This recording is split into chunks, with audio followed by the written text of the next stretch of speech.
Housing affordability is set to end the year in a tough spot. As mortgage rates continue an upward trend, the 30-year fixed rate ending the year at 6.85% according to Freddie Mac. Inventory is another challenge weighing on the market, though it is improving compared to last year. Active listings are up 12% year over year according to Redfin. Here with his perspective on the housing market heading into 2025 is Jason Waugh, who is the president of Coldwell Banker Affiliates. Great to have you here with us. And as we think about the affordability issue going into 2025, is there any sign that we could see this pressure ease?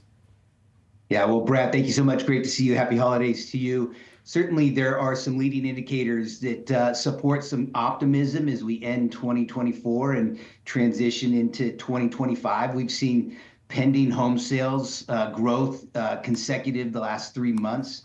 November existing home sales reached an 8-month high, and its 6.1% year-over-year growth was the largest annual growth since June of 2021. So as inventory continues to grow, which you mentioned, certainly we expect affordability to ease. All these things considered, as we're thinking about the supply that needs to be brought online, how does that need to continue to shift in order to really meet the demand for people who have been on the sidelines as of this juncture? And how will that ultimately help out on at least a little bit on the affordability side too?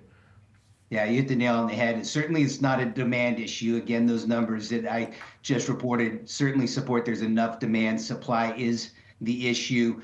I think at the end of the day, what we all need is just stability and less volatility in those interest rates. Industry analysts have reported or forecasted 2025 somewhere between the mid sixes is where the rates will be throughout the year. And I think at the end of the day, as long as they're less volatile and stable, we have a tendency to adapt. And as inventory continues to rise, single family inventory has risen 26% year over year.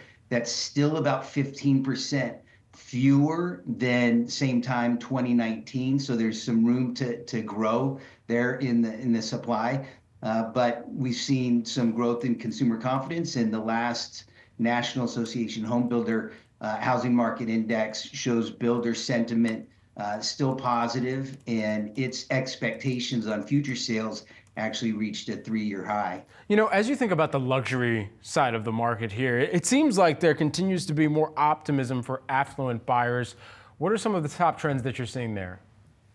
You're right. The largest sales gains continue to be in that higher end. Homes valued $1 million plus saw almost a 25% year-over-year increase in November. So, you know, that community is certainly less dependent on the interest rates, and so you can negotiate solid deals there. But ultimately, we've just seen continued growth in that million-plus market across the country. And so, how does that also impact where we're seeing more of that buying, that purchasing activity take place? Because it seems like not all hotspots for real estate are created equal, of course, as we do know.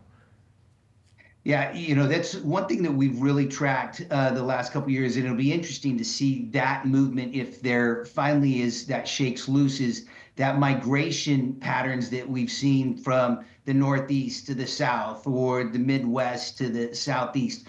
That really has not happened in the last 2 years or so. And so really going to take a hard look at, are we going to see that movement take shape and come more into historical patterns from a migration perspective? Yeah, really interesting. And then just lastly, while we have you here, what is your top expectation, especially for new and first-time home buyers and hopefully us millennials?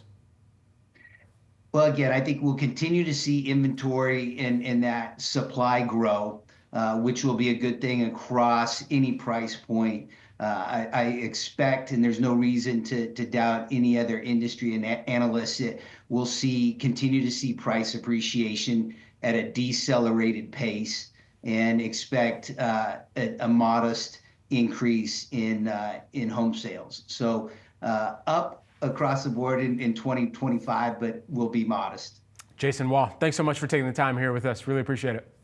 Thank you, Brad.